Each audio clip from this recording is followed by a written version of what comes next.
sebagai moderator dari presentasi pada kali ini membawakan materi paragraf pada pagi hari ini.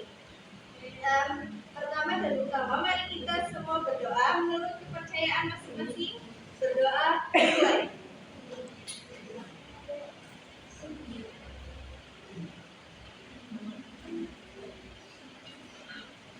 Berdoa selesai. Terima kasih kepada teman-teman yang sudah hadir pada kali ini. Yang kami hormati Dr. Randa Putri Mulfarida, MSI, selaku dosen pengampu pada mata kuliah Bahasa Indonesia pada kali ini dan tidak berkenan hadir. Di sini saya sebagai moderator memperkenalkan pemateri pada kali ini, yaitu ada Bapak Dian Jatrodana, Tika Rahmawati, Baru Jatusa, dan yang terakhir ada Bapak Tika Arvinasari. Baik, tanpa berlangsung lebih lama lagi, mari kita masuk ke materi pada kali ini. Silakan.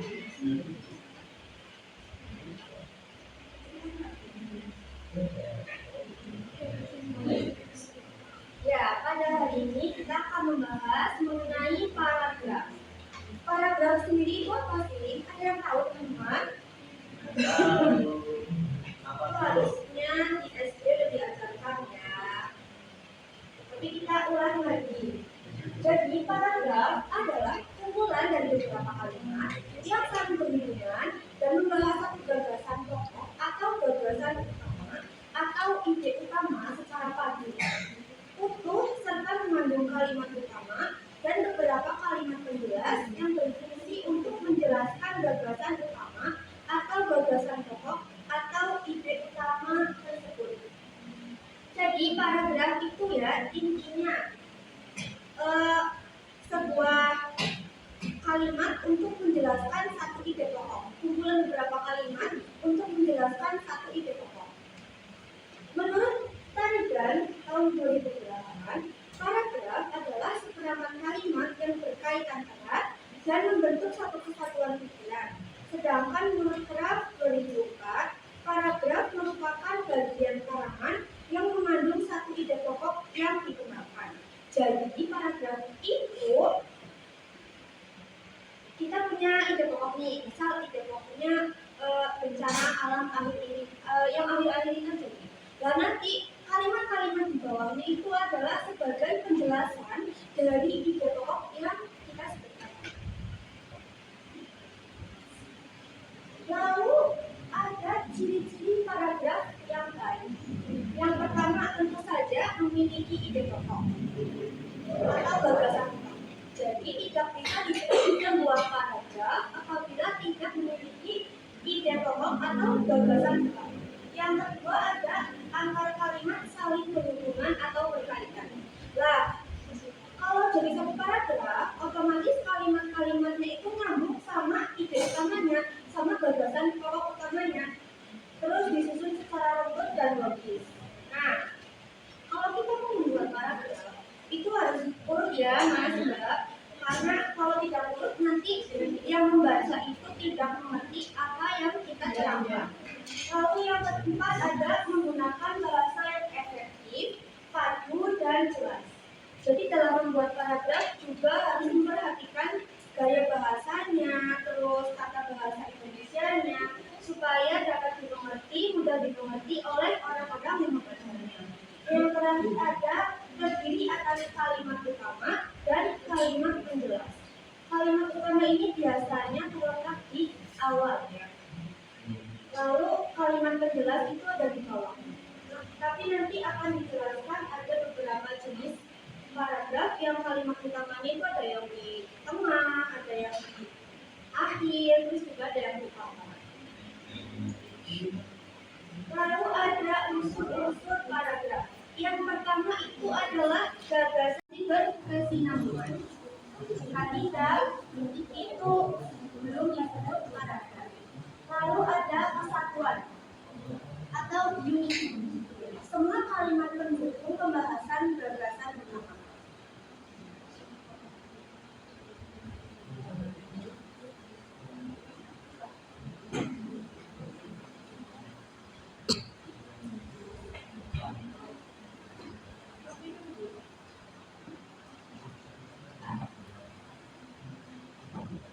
Selanjutnya ada letak kalimat utama.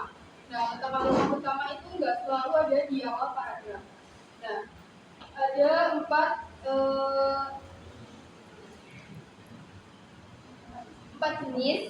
jenis letak kalimat utama. Yang pertama adalah paragraf deduktif.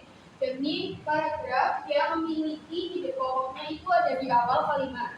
Nah, terus diikuti oleh kalimat-kalimat yang jelas sebagai penguatan. Jenis paragraf ini paling sering digunakan dalam tulisan ilmiah. Terus yang kedua ada paragraf induktif, yakni ide pokoknya ada di akhir kalimat. Terus yang selanjutnya ada paragraf campuran. Kalau di paragraf campuran ini, ide pokoknya itu ada di awal sama di akhir. Jadi ada dua. Terus yang selanjutnya ada paragraf deskriptif atau naratif, yakni paragraf yang menggambarkan objek, orang, tempat, atau suasana secara rinci, sehingga pembaca seolah-olah dapat melihat atau merasakan yang dijelaskan. Sedangkan naratif merupakan paragraf yang menceritakan peristiwa atau kejadian secara runtut. Kalau deskriptif itu kayak paragraf yang mendeskripsikan, terus kalau naratif itu yang menceritakan peristiwa. Terus selanjutnya ada jenis-jenis paragraf berdasarkan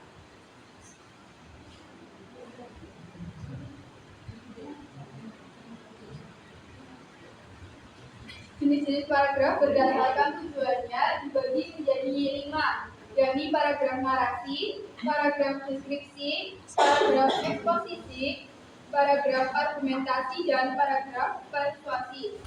Kalau narasi ini biasanya bertujuan untuk menceritakan suatu peristiwa. Kalau deskripsi itu menggambarkan objek secara rinci atau mendeskripsikan sesuatu. Kalau paragraf eksposisi biasanya berisi informasi. Terus kalau paragraf argumentasi itu biasanya menyampaikan pendapat atau argumen disertai dengan alasan-alasannya.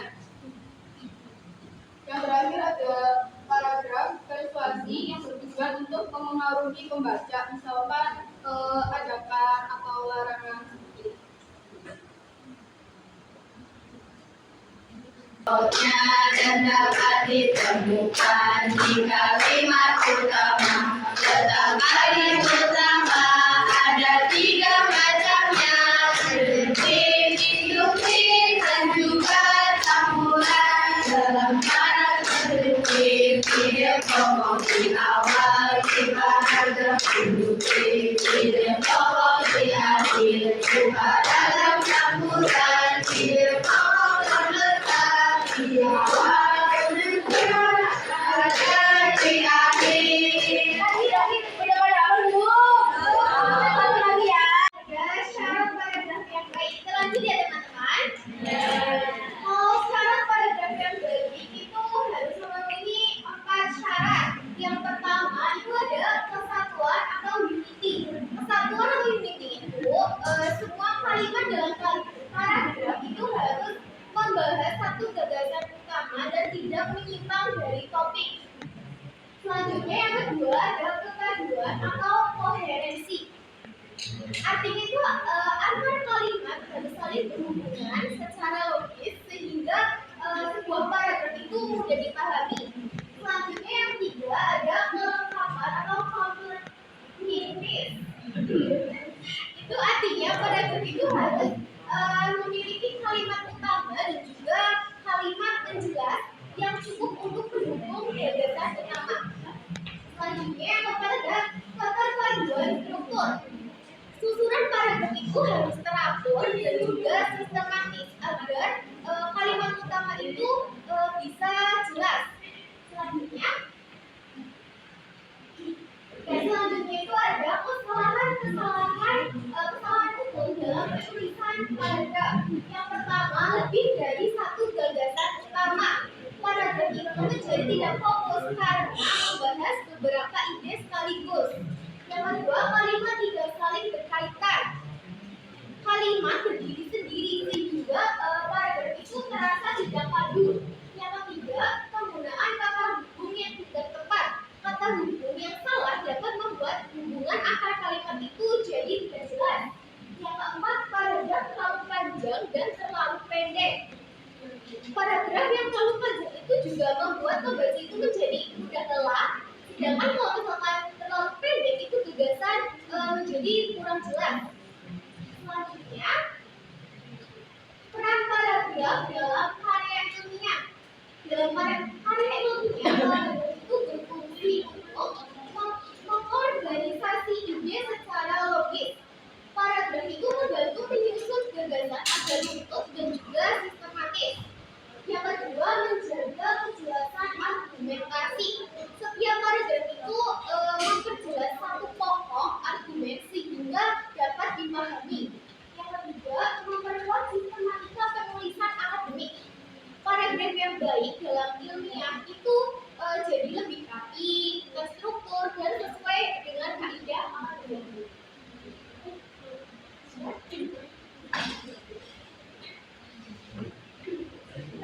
Berikutnya yaitu sesi tanya jawab.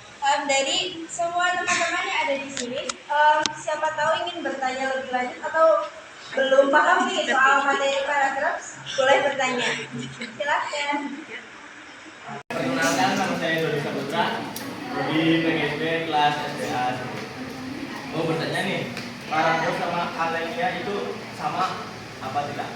Paragraf dan alinea itu sama atau tidak? Oke, terima kasih Mas Dodi. Sebenarnya itu sama, cuma berbeda istilah saja.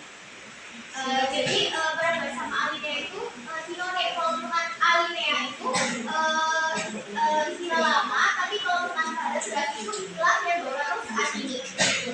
Paham? Jadi sama, paragraf sama alinea itu sama pengertian juga. Ya. Sudah buat? Kenalan dulu ya. Assalamualaikum warahmatullahi wabarakatuh. Waalaikumsalam warahmatullahi wabarakatuh. Perkenalkan, nama saya Nisa Faragila. Di sini izin bertanya, kapan sebaiknya menggunakan paragraf naratif daripada paragraf deskriptif? Berikan contoh kasusnya. Sebaiknya menggunakan paragraf deskriptif sama paragraf naratif. Nah, kalau paragraf deskriptif ini kan menggambarkan objek, orang, tempat atau suasana. Jadi kalau paragraf deskriptif ini itu kita gunakan saat ingin melukiskan suatu objek, tempat atau suasana. Misalnya wajahnya yang cantik atau rupawan, punya putih, berarti kan itu mendeskripsikan wajah seseorang, bisa jadi ya secara lebih detail. Ya, menggambarkan. Sedangkan paragraf naratif itu saat kita ingin menceritakan serangkaian peristiwa atau kejadian secara kronologis, biasanya untuk menyampaikan berita. Terus perbedaan yang mencolok itu biasanya kalau deskripsi itu fokus pada satu momen atau satu objek yang akan dideskripsikan secara detail. Sedangkan kalau naratif itu fokusnya pada serangkaian kejadian, kayak misal ada banjir, nah kita menceritakan rangkaian bisa terjadinya banjir itu bagaimana, kayak gitu. Iya. Kasus yang deskriptif itu apa aja? Biasanya. Dan kalau deskriptif itu seperti tadi, misal kita mau menggambarkan seseorang itu, misal dia wajahnya cantik, putih, atau enggak mungkin kulitnya sawo mata, seperti itu. Kalau misalnya naratif itu harus didasarkan oleh keterangan waktu, gitu Mbak. Untuk diskusi pada pagi ini itu adalah koherensi untuk menjaga paragraf agar kita berkesinambungan. Paragraf adalah sebutan untuk sekarang dan alinea itu sebutan yang dulu dan memiliki makna yang sama. Dan paragraf deskriptif fokus untuk menggambarkan